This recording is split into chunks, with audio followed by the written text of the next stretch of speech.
ನೋಡಿ, ಇದನ್ನು ನೋಡಿದ್ರೆ ಯಾರಾದರೂ ಹಳೆ ಸೀರೆಯಲ್ಲಿ ಮಾಡಿರುವ ಟಾಪು ಅಂತ ಹೇಳೋದಕ್ಕೆ ಆಗೋದಿಲ್ಲ. ಯಾಕೆ ಅಂದರೆ ಆ ಸೀರೆ ಡಿಸೈನ್ಸ್ ಎಲ್ಲ ಎಷ್ಟು ಚೆನ್ನಾಗಿ ಬಂದಿದೆ. ಅದು ಹಾಗೆ ಹೊಸ ಸೀರೆ ಥರನೇ ನಾನು ಮೇಂಟೈನ್ ಮಾಡಿ ಇಟ್ಕೊಂಡಿದ್ದೀನಿ. ಅದೇ ರೀತಿ ಕೂಡ ಬಂದಿದೆ. ಹಳೆ ಸೀರೆಯಿಂದ ಹೊಸ ರೂಪ ಕೊಡುವಂತಹ ಶಾರ್ಟ್ ಕುರ್ತಿ. ಆಗ ಹಳೆ ಸೀರೆ ಕನ್ವರ್ಟ್ ಟು ಟಾಪ್ ಅಂತಲೇ ಹೇಳಬಹುದು. ನೋಡ್ತಾ ಇದ್ದೀರಲ್ಲ, ಪಫ್ ಸ್ಲೀವ್ಸ್ ಆಗಬಹುದು, ನೆಕ್ ಕ್ಲಾರಿಟಿ ಆಗಬಹುದು, ಎಲ್ಲ ಎಷ್ಟು ಚೆನ್ನಾಗಿ ಬಂದಿದೆ ಅಂತ ನೀವು ನೋಡಬಹುದು. ತುಂಬಾ ಈಸಿಯಾಗಿ ತೋರಿಸ್ಕೊಟ್ಟಿದ್ದೀನಿ. ಫುಲ್ಲು ಸ್ಟಿಚಿಂಗ್ ಈ ವಿಡಿಯೋದಲ್ಲಿರುತ್ತೆ. ಈ ವಿಡಿಯೋ ನೋಡಿ ನಿಮ್ಮ ಅನಿಸಿಕೆ ಅಭಿಪ್ರಾಯನ ತಿಳಿಸಿ. ಇನ್ನೊಂದು ಸತಿ ಹೇಳ್ತಾ ಇದ್ದೀನಿ, ಇದು ಹಳೆ ಸೀರೆಯಿಂದ ಮಾಡಿರುವಂತಹ ಶಾರ್ಟ್ ಕುರ್ತಿ. ಫುಲ್ ವಿಡಿಯೋ ಇರುತ್ತೆ. ಕಟಿಂಗ್ ವಿಡಿಯೋ ಈಗಾಗಲೇ ಅಪ್ಲೋಡ್ ಮಾಡಿದ್ದೀನಿ. ಫುಲ್ ವಿಡಿಯೋ ಸ್ಟಿಚಿಂಗ್ ಇರುತ್ತೆ ಫ್ರೆಂಡ್ಸ್. ಆದಷ್ಟು ಕೊನೆವರೆಗೂ ವಿಡಿಯೋನ ನೋಡಿ. ತುಂಬಾ ಚೆನ್ನಾಗಿ ನಿಮಗೆ ಅರ್ಥ ಆಗುತ್ತೆ ಅಂತ ಹೇಳ್ತಾ, ನೋಡಿದ್ರಲ್ಲ ಎಷ್ಟು ನೀಟಾಗಿದೆ ಅಂತ ನೀವು ಕಮೆಂಟ್ ಬಾಕ್ಸಲ್ಲಿ ತಿಳಿಸ್ಬೇಕಷ್ಟೆ. ಈ ಡಿಸೈನು ನಿಮ್ಗೆ ಇಷ್ಟ ಆಯಿತಾ?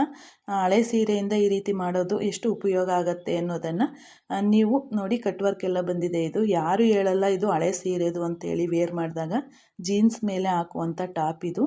ತುಂಬಾ ಲುಕ್ ವೈಸ್ ತುಂಬಾ ಚೆನ್ನಾಗಿದೆ. ಕೇವಲ 5 ನಿಮಿಷದಲ್ಲಿ ನಾವು ಇದನ್ನು ರೆಡಿ ಮಾಡ್ಕೋಬಹುದು.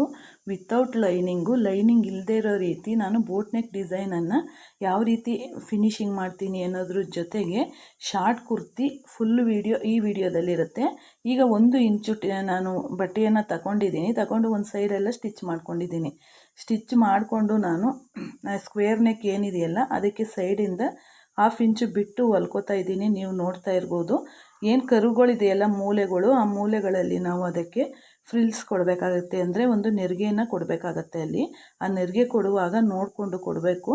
ಆ ಮೂಲೆಗೆ ಬಂದು ಅದು ಅಟ್ಯಾಚ್ ಆಗಬೇಕು. ಆ ರೀತಿ ಈ ವಿಡಿಯೋ ನೋಡಿದ ಮೇಲೆ ನೀವು ಬಿಗಿನರ್ಸ್ ಆದ್ರೂ ಕೂಡ ನೀವು ಸ್ಟಿಚ್ಚನ್ನು ಮಾಡ್ಕೋಬೋದು. ಅಷ್ಟು ಈಸಿಯಾಗಿ ನಾನು ತೋರಿಸ್ಕೊಟ್ಟಿದ್ದೀನಿ.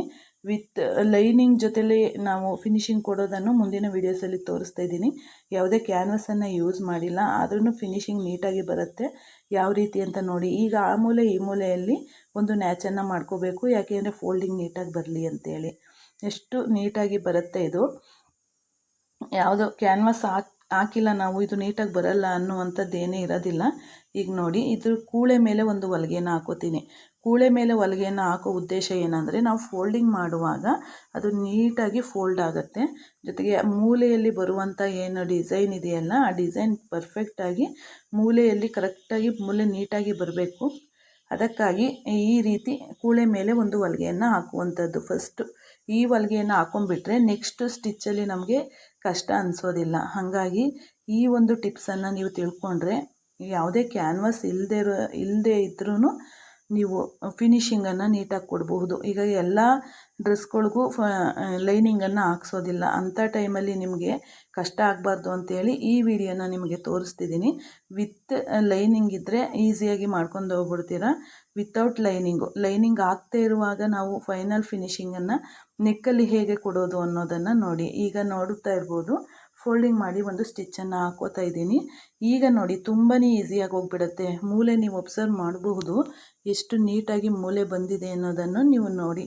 ಈ ಮೂಲೆಯಲ್ಲಿ ನಾನು ಹೇಳಿದ್ನಲ್ಲ, ಮೊದಲೇ ಒಂದು ನ್ಯಾಚನ್ನು ಮಾಡಿಕೊಂಡು ಕೂಳೆ ಮೇಲೆ ಒಂದು ಹೊಲಿಗೆಯನ್ನು ಹಾಕ್ಕೊಂಡ್ಬಿಟ್ರೆ ತುಂಬಾ ಈಸಿಯಾಗಿ ನಮಗೆ ಸ್ಕ್ವೇರ್ ನೆಕ್ಕು ಯಾವುದೇ ನೆಕ್ ಆಗಬಹುದು, ಇದೇ ಮೆಥಡಲ್ಲಿ ನೀವು ಫಾಲೋ ಮಾಡ್ಬೋದು. ತುಂಬಾ ಈಸಿಯಾಗಿ ಬರುತ್ತೆ. ಅದೇ ಹೇಳಿದ್ನಲ್ಲ, ಇದೊಂದು ಮೆಥಡನ್ನು ನೀವು ಫಾಲೋ ಮಾಡಿದ್ರೆ ಸಾಕು. ಇದೊಂದು ಟ್ರಿಕ್ಸ್ ಅಂತಲೇ ಹೇಳ್ಬೋದು. ಇದೊಂದು ಟ್ರಿಕ್ಸನ್ನು ತಿಳ್ಕೊಂಡಿದ್ರೆ ನೀವು ಆರಾಮಾಗಿ ವಿತೌಟ್ ಲೈನಿಂಗು ನೆಕ್ ಫಿನಿಶಿಂಗ್ ಡ್ರೆಸ್ಸಲ್ಲಿ ಹೇಗೆ ಮಾಡೋದು ಅನ್ನೋದು ಈ ಸುಮಾರು ಕಡೆಗಳಲ್ಲಿ ಎಲ್ಲ ಕ್ಯಾನ್ವಾಸಲ್ಲಿ ಹೇಳ್ಕೊಟ್ಟಿರ್ತಾರೆ. ಈ ರೀತಿ ಎಲ್ಲೂ ಸಿಗಲ್ಲ ಅಂತಲೇ ಹೇಳ್ತೀನಿ. ನೋಡ್ತಾ ಇರ್ಬೋದು ಯಾವ ರೀತಿ ಬಂದಿದೆ ಅಂತ. ಮತ್ತು ಈ ನೆಕ್ ಏನು ಹೇಳ್ತೀವಲ್ಲ, ಇನ್ನೊಂದಕ್ಕೂ ಸೇಮ್ ಇದೇ ರೀತಿಯೇ ಮಾಡ್ಕೊಳ್ಬೇಕು. ನಾನು ಇನ್ನೊಂದನ್ನು ರೆಡಿ ಮಾಡೋದನ್ನು ನಾನು ತೋರಿಸಿಲ್ಲ, ಯಾಕೆಂದರೆ ಸೇಮ್ ಮೆಥಡ್ ಬರುತ್ತೆ. ಫ್ರಂಟ್ ಆ್ಯಂಡ್ ಬ್ಯಾಕ್ ಒಂದೇ ಅಳತೆಯಲ್ಲಿ ನಾನು ನೆಕ್ಕನ್ನು ತೆಗೆದಿರೋದ್ರಿಂದ ಎರಡನ್ನೂ ಸೇಮ್ ಮೆಥಡಲ್ಲೇ ಮಾಡ್ಕೊಳ್ಳೋದು. ಜೊತೆಗೆ ಈಗ ಇಲ್ಲಿ ನೆಕ್ ವಿಡ್ತು ನಮಗೆ ಭುಜ ಬರುತ್ತೆ ನೋಡಿ, ಅಲ್ಲಿ ಸ್ಟಿಚ್ಚನ್ನು ಮಾಡ್ಕೋಬೇಕು. ಡಬ್ಬಲ್ ಹೊಲಿಗೆಯಲ್ಲಿ ಸ್ಟಿಚ್ ಹಾಕ್ಕೊಳ್ಳಿ. ಡಬ್ಬಲ್ ಹೊಲಿಗೆ ಕಂಪಲ್ಸರಿ ಇರಬೇಕಾಗತ್ತೆ. ನಾವು ಈಗ ನಾನು ಹೊಲಿತಾ ಇರುವಂಥದ್ದು ಜೀನ್ಸ್ ಪ್ಯಾಂಟ್ ಮೇಲೆ ಹಾಕುವಂತಹ ಶಾರ್ಟ್ ಕುರ್ತಿನ. ಈಗ ನಾವು ಒಂದು ಕುರ್ತಿಯನ್ನು ಬೈ ಮಾಡಬೇಕಂತಂದರೆ ಮಿನಿಮಮ್ ಅಂತಂದರೆ 300ರಿಂದ ಒಂದು ಸುಮಾರು ಒಂದು ಕ್ವಾಲಿಟಿಯಲ್ಲಿದೆ ಅಂಥದ್ದು ತಗೋಬೇಕು ಅಂದರೆ ಒಂದು 500 ರೂಪಾಯಿವರೆಗೂ ನಾವು ಕೊಡಬೇಕಾಗತ್ತೆ. ಅಂಥ ಟೈಮಲ್ಲಿ ಈಗ ನೋಡಿ, ಇದು ನಾನು ಸ್ಟಿಚ್ ಮಾಡ್ತಾ ಇರೋದು ಹೇಳೋದು ಮರೆತೆ, ಹಳೆ ಸೀರೆಯಿಂದ ಹೊಸ ರೂಪ, ಹಳೆ ಸೀರೆಯಿಂದ ನಾನು ಹೊಸದಾಗಿ ಶಾರ್ಟ್ ಕುರ್ತಿಯನ್ನು ರೆಡಿ ಮಾಡ್ಕೋತಾ ಇದ್ದೀನಿ.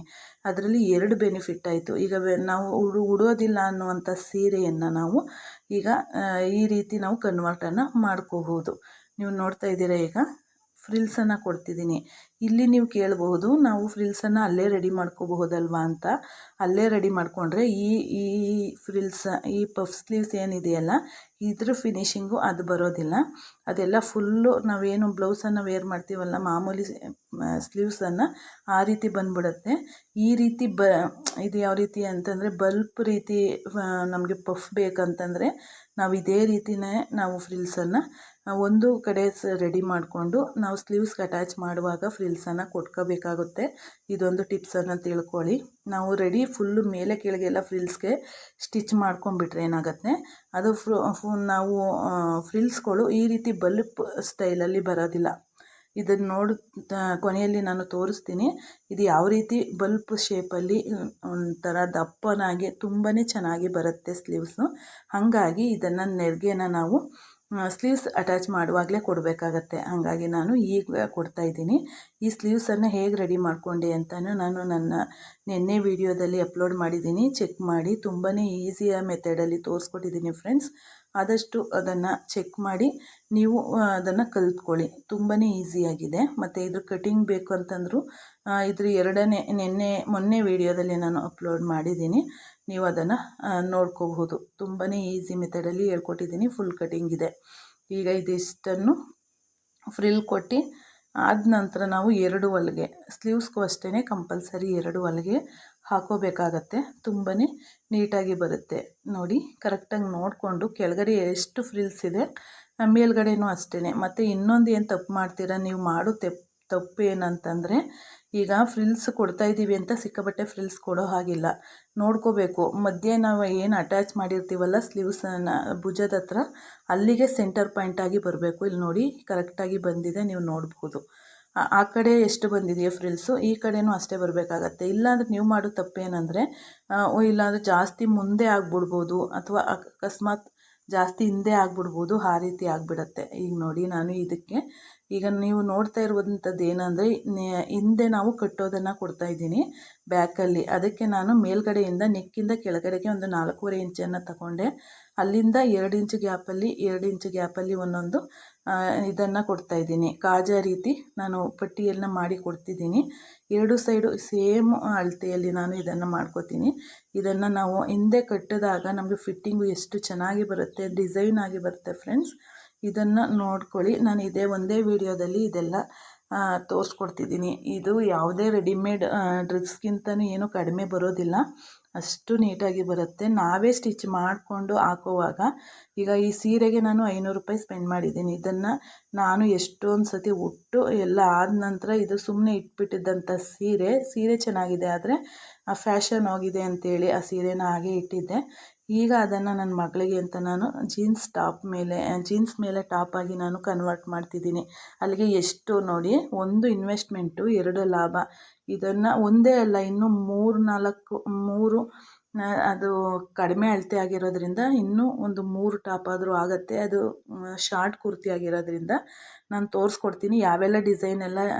ಈಗ ಒಂದು ಡಿಸೈನಲ್ಲಿ ಸ್ಟಿಚ್ ಮಾಡಿದ್ದೀನಿ. ನೆಕ್ಸ್ಟ್ ಕುರ್ತಿಗಳನ್ನು ಸ್ಟಿಚ್ ಮಾಡುವಾಗಲೂ ನಾನು ನಿಮಗೆ ತೋರಿಸ್ಕೊಡ್ತೀನಿ. ನನ್ನ ಮಾತಿನ ಜೊತೆಗೆ ವಿಡಿಯೋನ ಅಬ್ಸರ್ವ್ ಮಾಡಿ, ಅದನ್ನು ತೋರಿಸ್ಕೊಡ್ತೀನಿ. ಆಗ ನಮಗೆ ಎಷ್ಟು ಲಾಭ ಆಯಿತು ಅಲ್ವಾ. ಈಗ ನಾವು ಒಂದು ಟಾಪ್ಗೆ 500 ರೂಪಾಯಿ ಇನ್ವೆಸ್ಟ್ ಮಾಡಬೇಕು ಅಂದಾಗ, ಈಗ ನಾವು ಮನೆಯಲ್ಲೇ ಅದಕ್ಕಿಂತ ಚೆನ್ನಾಗಿ ನಾವು ಸ್ಟಿಚ್ಚನ್ನು ನಾವು ಮಾಡ್ಕೋಬಹುದು ಅಂದರೆ ಉಳಿತಾಯ ಎಷ್ಟಾಯಿತು. ಮತ್ತು ಈ ರೀತಿ ಶಾರ್ಟ್ ಕುರ್ತಿಯನ್ನು ಸುಮಾರು ಹೊಲಿಸ್ಕೊತಾರೆ ಫ್ರೆಂಡ್ಸ್. ಈಗ ಅವ್ರ ಅಮ್ಮಂದಿರು ಸೀರೆಗಳು ಹಳೇದಾಯಿತು ಅಂತ ಹುಟ್ಟಿರಲ್ಲ. ಈಗ ನೋಡಿ, ಇದನ್ನು ನಾವು ಟಕ್ಸ್ ರೀತಿ, ಅದು ಎಕ್ಸ್ಟ್ರಾ ಬಂದಿರೋ ಬಟ್ಟೆಯನ್ನು ಕಟ್ ಮಾಡಿಬಿಟ್ಟು ಅದು ಟಕ್ಸ್ ರೀತಿ ಮಡಚಿ, ಆ ಕೂಳೆ ಕಾಣದೇ ಇರೋ ರೀತಿ ಒಂದು ಟಕ್ಸನ್ನು ಹಾಕಬೇಕಾಗತ್ತೆ. ಅದು ಬ್ಯಾಕಲ್ಲಿ ಎಷ್ಟು ನೀಟಾಗಿ ಕೂರುತ್ತೆ ಅಂದರೆ ಡ್ರೆಸ್ಸು ತುಂಬಾ ಚೆನ್ನಾಗಿ ಕೂರುತ್ತೆ. ಹಾಗಾಗಿ ಹಳೆ ಸೀರೆಯನ್ನು ವೇಸ್ಟ್ ಮಾಡೋ ಬದಲು ನಾವು ಕನ್ವರ್ಟ್ ಮಾಡ್ಬೋದು ಹೊಸದಾಗಿ. ಈ ಶಾರ್ಟ್ ಕುರ್ತಿನೇ ಅಂತ ಅಲ್ಲ, ಇನ್ನೂ ಫ್ರಾಕ್ಸ್ ಹೊಲಿಯಬೋದು. ಇದರಲ್ಲಿ ತುಂಬಾ ಡಿಸೈನ್ಸ್ಗಳನ್ನು ಮಾಡ್ಬೋದು ಫ್ರೆಂಡ್ಸ್. ಆದಷ್ಟು ಯಾವುದೇ ಬಟ್ಟೆಯನ್ನು ಚೆನ್ನಾಗಿರುವಂಥ ಬಟ್ಟೆಯನ್ನು ವೇಸ್ಟ್ ಮಾಡ್ತೀರ ಅದರಿಂದ ಇನ್ನೇನು ರೀಯೂಸ್ ಮಾಡಬಹುದು ಅನ್ನೋದನ್ನು ಯೋಚನೆ ಮಾಡಿ ಹೊಸದಾಗಿ ಒಂದೊಂದು ಡಿಸೈನನ್ನು ಸ್ಟಿಚ್ ಮಾಡ್ಕೊಳ್ಳಿ. ನಾವು ಮನೆಯಲ್ಲೇ ಇಷ್ಟು ಈಗ ನೋಡಿ ಈ ಟಾಪು ಯಾವುದೇ ನಾವು ದುಡ್ಡು ಕೊಟ್ಟು ತಗೋತೀವಿ ನೋಡಿ ಟಾಪ್ಗಳು, ಅದಕ್ಕಿಂತ ಏನು ಕಡಿಮೆ ಇಲ್ಲ. ಲಾಸ್ಟಲ್ಲಿ ಯಾವ ರೀತಿ ಬಂದಿದೆ ಅಂತ ನಾನು ತೋರಿಸ್ತೀನಿ. ಅದನ್ನು ವಿಡಿಯೋ ಎಲ್ಲ ನೋಡಿದ ಮೇಲೆ ಕಮೆಂಟ್ ಮಾಡಿ ಇದು ಎಷ್ಟು ಯೂಸ್ ಆಯಿತು ಅಂತ. ಈಗ ನಾನು ಸೀರೆಯನ್ನು ಉಟ್ಟು ನಂತರ ಅದನ್ನು ಫ್ಯಾಷನ್ ಹೋಗಿದೆ ಅಂತ ಇಟ್ಟಿದ ಮೇಲೆ ಈಗ ನನ್ನ ಮಗಳಿಗೆ ಅದು ಉಪಯೋಗ ಆಗ್ತಿದೆ. ಶಾರ್ಟ್ ಕುರ್ತಿಯಾಗಿ ನೋಡಿ ಎಷ್ಟು ನೀಟಾಗಿ ಬಂದಿದೆ ಅಂತ. ಅದು ಒಂದಲ್ಲ ಇನ್ನೂ 3. ಇದು ಸೆರಗಲ್ಲಿ ಮಾತ್ರ, ಇದು ಸೆರಗು ಪಾರ್ಟು. ಸೆರಗಲ್ಲಿ ನಾನು ಸ್ಟಿಚ್ಚನ್ನು ಮಾಡ್ತಾ ಇರುವಂಥದ್ದು. ಈ ಕೆಳಗಡೆನೂ ತುಂಬಾ ಡಿಸೈನ್ ಬಂದಿದೆ, ಕಟ್ ವರ್ಕ್ ಬಂದಿದೆ, ಹಂಗಾಗಿ ತುಂಬಾ ರಿಚ್ಚಾಗೆ ಬಂತು ನೋಡಿ. ಎಷ್ಟು ಅಳತೆ ನೋಡಿಕೊಂಡು ನಾವು ಸ್ಟಿಚ್ಚನ್ನು ಮಾಡ್ಕೋಬೇಕು. ಇದೆಲ್ಲ ಫೈನಲ್ ಫಿನಿಷಿಂಗು ನೀವು ಕಮೆಂಟ್ ಬಾಕ್ಸಲ್ಲಿ ತಿಳಿಸಿದ್ರೆ ಈ ಫೈನಲ್ ಫಿನಿಷಿಂಗ್ ಕೊಡೋದು ಹೇಗೆ, ಜೊತೆಗೆ ಸ್ಲಿಟ್ಟನ್ನು ಹೊಲಿಯೋದು ಹೇಗೆ ಅನ್ನೋದನ್ನು ನಾನು ನೆಕ್ಸ್ಟ್ ವೀಡಿಯೋದಲ್ಲಿ ತೋರಿಸ್ಕೊಡ್ತೀನಿ ಫ್ರೆಂಡ್ಸ್. ಆದಷ್ಟು ಕಮೆಂಟಲ್ಲಿ ತಿಳಿಸಿ ನೀವು. ನಿಮಗೇನಾದರೂ ಸ್ಲಿಟ್ ಹೊಲಿಯೋದಕ್ಕೆ ಕೆಲವರು ಏನು ಮಾಡ್ತೀರಾ, ಸ್ಲಿಟ್ಟು ಹೊಲಿಯಬೇಕಾದ್ರೆ ಮಡ್ಚ್ಕೊಂಡಂಗೆ ಆಗ್ಬಿಡೋದು, ನುಲ್ಕೊಂಡಂಗೆ ಆಗ್ಬಿಡೋದು, ಆ ರೀತಿ ಪ್ರಾಬ್ಲಮ್ಸ್ ಇರುತ್ತೆ. ಅದಕ್ಕೆ ಈ ಒಂದು ಟಿಪ್ಸನ್ನು ನಾನು ತಿಳ್ಕೊಂಡ್ರೆ, ಒಂದೇ ಒಂದು ಟಿಪ್ಸು, ಜಾಸ್ತಿ ಅಲ್ಲ, ಅದೊಂದು ಟಿಪ್ಸನ್ನು ತಿಳ್ಕೊಂಡ್ರೆ ಸಾಕು, ನೀವು ಸ್ಲಿಟ್ ನೀಟಾಗಿ ಪರ್ಫೆಕ್ಟಾಗಿ ಬರುತ್ತೆ. ಅದೇನು ಅಂತ ನಾನು ಮುಂದಿನ ವೀಡಿಯೋಸಲ್ಲಿ ಹೇಳ್ಕೊಡ್ತೀನಿ. ನಿಮಗೆ ಇಂಟ್ರೆಸ್ಟ್ ಇದ್ದರೆ ಖಂಡಿತ ಕಮೆಂಟ್ ಬಾಕ್ಸಲ್ಲಿ ತಿಳಿಸಿ. ಕಂಕುಳ ಹತ್ರ ಯಾವ ರೀತಿ ಫಿಟ್ಟಿಂಗ್ ಕೊಡಬೇಕು, ಯಾವ ರೀತಿ ಹೊಲ್ಕೊಂಡ್ರೆ ಫಿಟ್ಟಿಂಗ್ ಬರುತ್ತೆ ಅನ್ನೋದನ್ನು ನೀವು ಕೇಳಿದ್ರೆ ಖಂಡಿತವಾಗ್ಲೂ ಮುಂದಿನ ವೀಡಿಯೋಸ್ಗಳಲ್ಲಿ ತಿಳಿಸ್ಕೊಡ್ತಾ ಹೋಗ್ತೀನಿ. ಈಗ ನೋಡಿ ಫೈನಲ್ ಫಿಟ್ಟಿಂಗ್ ನಡೀತಾ ಇದೆ. ಈಗ ಇದು ಫೈನಲ್ ಫಿಟ್ಟಿಂಗ್ ಆದಮೇಲೆ ಸ್ಲಿಟ್ ಹೊಲಿಯುವಂಥ ಟೈಮು. ಸ್ಲಿಟ್ ಹೊಲಿಯೋದನ್ನು ತೋರಿಸ್ಕೊಡ್ತೀನಿ ನಾನು ನಿಮಗೆ. ಈಗ ನೋಡಿ ಅರ್ಥ ಆಗಿಲ್ಲ ಅಂದರೆ ನೋಡಿ ಈ ರೀತಿ ನಾನು ಸ್ಲಿಟ್ಟನ್ನು ಹೊಲ್ಕೋತಾ ಇದ್ದೀನಿ ಕೆಳಗಡೆಯಿಂದ. ಸ್ಲಿಟ್ ಹೊಲಿಯೋದನ್ನು ನೋಡಿ ನಮಗೆ ಅರ್ಥ ಆಗಿಲ್ಲ ಅಂದರೆ ಕಮೆಂಟ್ ಬಾಕ್ಸಲ್ಲಿ ತಿಳಿಸಿ. ಅದನ್ನೇ ಒಂದು ವಿಡಿಯೋ ಮಾಡಿ ತೋರಿಸ್ಕೊಡ್ತೀನಿ ನಾನು ಪಾಯಿಂಟ್ ಟು ಪಾಯಿಂಟು.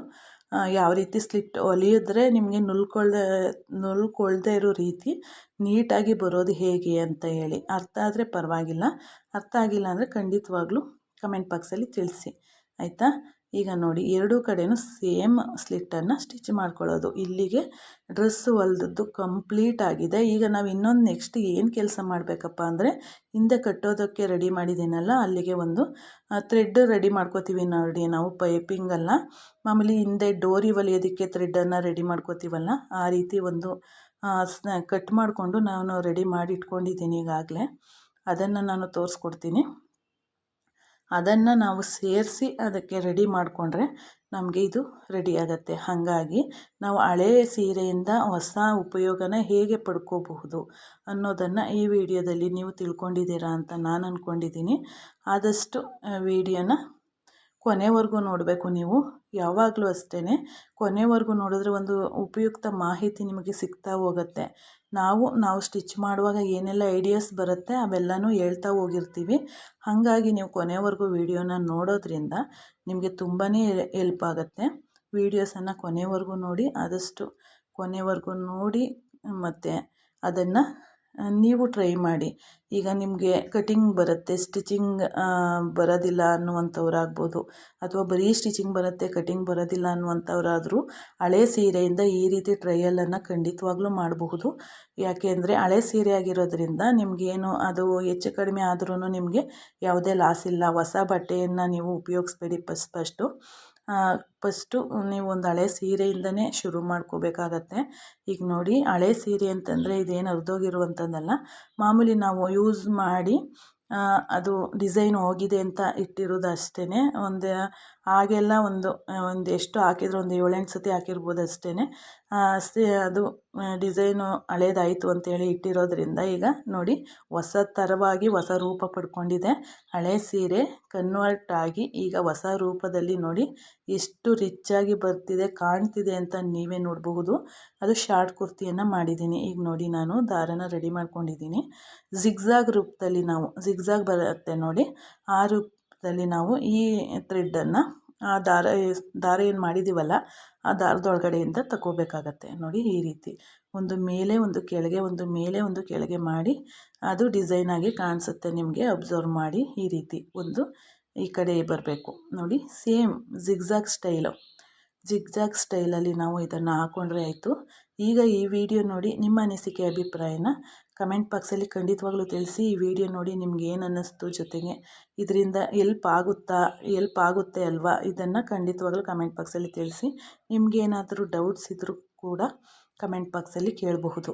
ಇದರಲ್ಲಿ ನಾನು ಸ್ಟಿಚಿಂಗ್ ಮಾಡೋದ್ರಲ್ಲಿ ಡೌಟ್ ಈ ರೀತಿ ಕಟ್ಟುವಂಥದ್ದು, ನಾನೀಗ ಹೇಳೋದ್ನಲ್ಲ ಆ ರೀತಿ ಕಟ್ಟಿ ಇದು ಮಾಡುವಂಥದ್ದು. ಇದು ವೇರ್ ಮಾಡಿದ್ರೆ ತುಂಬಾ ರಿಚ್ ಆಗಿ ಕಾಣಿಸುತ್ತೆ. ಕೆಳಗಡೆ ಕಟ್ ವರ್ಕ್ ಎಲ್ಲ ಇದೆ ಫ್ರೆಂಡ್ಸ್, ತುಂಬಾ ಚೆನ್ನಾಗಿ ಬಂದಿದೆ. ನೀವು ಟ್ರೈ ಮಾಡಿ. ಹಳೆ ಸೀರೆನ ವೇಸ್ಟಾಗಿ ಏನು ಮಾಡ್ತೀವಿ, ಸುಮಾರು ಸೀರೆಗಳನ್ನ ನಾನು ಸುಮಾರು ಕೊಟ್ಬಿಟ್ಟೆ.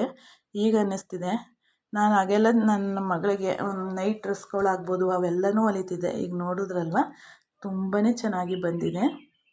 ನೋಡಿ, ಇದನ್ನು ನೋಡಿದ್ರೆ ಯಾರಾದರೂ ಹಳೆ ಸೀರೆಯಲ್ಲಿ ಮಾಡಿರುವ ಟಾಪು ಅಂತ ಹೇಳೋದಕ್ಕೆ ಆಗೋದಿಲ್ಲ. ಯಾಕೆ ಅಂದರೆ ಆ ಸೀರೆ ಡಿಸೈನ್ಸ್ ಎಲ್ಲ ಎಷ್ಟು ಚೆನ್ನಾಗಿ ಬಂದಿದೆ. ಅದು ಹಾಗೆ ಹೊಸ ಸೀರೆ ಥರನೇ ನಾನು ಮೇಂಟೈನ್ ಮಾಡಿ ಇಟ್ಕೊಂಡಿದ್ದೀನಿ. ಅದೇ ರೀತಿ ಕೂಡ ಬಂದಿದೆ. ಹಳೆ ಸೀರೆಯಿಂದ ಹೊಸ ರೂಪ ಕೊಡುವಂತಹ ಶಾರ್ಟ್ ಕುರ್ತಿ, ಆಗ ಹಳೆ ಸೀರೆ ಕನ್ವರ್ಟ್ ಟು ಟಾಪ್ ಅಂತಲೇ ಹೇಳಬಹುದು. ನೋಡ್ತಾ ಇದ್ದೀರಲ್ಲ, ಪಫ್ ಸ್ಲೀವ್ಸ್ ಆಗಬಹುದು, ನೆಕ್ ಕ್ಲಾರಿಟಿ ಆಗಬಹುದು, ಎಲ್ಲ ಎಷ್ಟು ಚೆನ್ನಾಗಿ ಬಂದಿದೆ ಅಂತ ನೀವು ನೋಡಬಹುದು. ತುಂಬಾ ಈಸಿಯಾಗಿ ತೋರಿಸ್ಕೊಟ್ಟಿದ್ದೀನಿ. ಫುಲ್ಲು ಸ್ಟಿಚಿಂಗ್ ಈ ವಿಡಿಯೋದಲ್ಲಿರುತ್ತೆ. ಈ ವಿಡಿಯೋ ನೋಡಿ ನಿಮ್ಮ ಅನಿಸಿಕೆ ಅಭಿಪ್ರಾಯನ ತಿಳಿಸಿ. ಇನ್ನೊಂದು ಸತಿ ಹೇಳ್ತಾ ಇದ್ದೀನಿ, ಇದು ಹಳೆ ಸೀರೆಯಿಂದ ಮಾಡಿರುವಂತಹ ಶಾರ್ಟ್ ಕುರ್ತಿ. ಫುಲ್ ವಿಡಿಯೋ ಇರುತ್ತೆ. ಕಟಿಂಗ್ ವಿಡಿಯೋ ಈಗಾಗಲೇ ಅಪ್ಲೋಡ್ ಮಾಡಿದ್ದೀನಿ. ಫುಲ್ ವಿಡಿಯೋ ಸ್ಟಿಚಿಂಗ್ ಇರುತ್ತೆ ಫ್ರೆಂಡ್ಸ್. ಆದಷ್ಟು ಕೊನೆವರೆಗೂ ವಿಡಿಯೋನ ನೋಡಿ, ತುಂಬಾ ಚೆನ್ನಾಗಿ ನಿಮಗೆ ಅರ್ಥ ಆಗುತ್ತೆ ಅಂತ ಹೇಳ್ತಾ, ನೋಡಿದ್ರಲ್ಲ ಎಷ್ಟು ನೀಟಾಗಿದೆ ಅಂತ ನೀವು ಕಮೆಂಟ್ ಬಾಕ್ಸಲ್ಲಿ ತಿಳಿಸ್ಬೇಕಷ್ಟೆ. ಈ ಡಿಸೈನು ನಿಮ್ಗೆ ಇಷ್ಟ ಆಯಿತಾ? ಹಳೆ ಸೀರೆಯಿಂದ ಈ ರೀತಿ ಮಾಡೋದು ಎಷ್ಟು ಉಪಯೋಗ ಆಗುತ್ತೆ ಅನ್ನೋದನ್ನು ನೀವು ನೋಡಿ. ಕಟ್ ವರ್ಕ್ ಎಲ್ಲ ಬಂದಿದೆ. ಇದು ಯಾರು ಹೇಳಲ್ಲ ಇದು ಹಳೆ ಸೀರೆದು ಅಂತೇಳಿ. ವೇರ್ ಮಾಡಿದಾಗ ಜೀನ್ಸ್ ಮೇಲೆ ಹಾಕುವಂಥ ಟಾಪ್ ಇದು. ತುಂಬಾ ಲುಕ್ ವೈಸ್ ತುಂಬಾ ಚೆನ್ನಾಗಿದೆ.